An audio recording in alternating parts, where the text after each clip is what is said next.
marriage here. Campaigners want to give same-sex couples rights to hold ceremonies in religious premises. The Scottish Government is currently consulting on whether to change the law. Our correspondent Remy Buchanan has more. They had the car, they had the outfits. They also received many of the same rights and responsibilities as a married couple. But when Neil Fletcher and John Stewart tied the knot, they didn't get married. The law in Scotland doesn't allow that.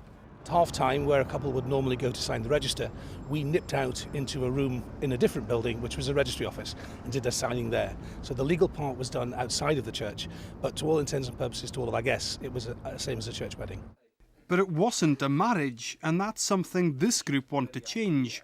Leaders of some of Scotland's smaller religious communities gathered in Edinburgh to give their support for a change to the law. What matters in a marriage is love, integrity, long-term commitment. If that's present, then it shouldn't matter whether we're talking about a same-sex couple or a mixed-sex couple. Wherever a particular group in society have been told, well, you're equal but separate, you're different, so we need a different terminology for you, that kind of arrangement is inherently prejudicial.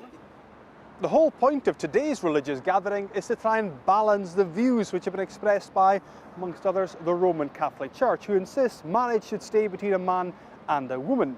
The Church of Scotland, well, their view is less clear, but they do intend to meet with ministers before they respond to the Scottish Government's consultation on the issue. But supporters of same-sex marriage insist they wouldn't force other churches to conduct the ceremonies.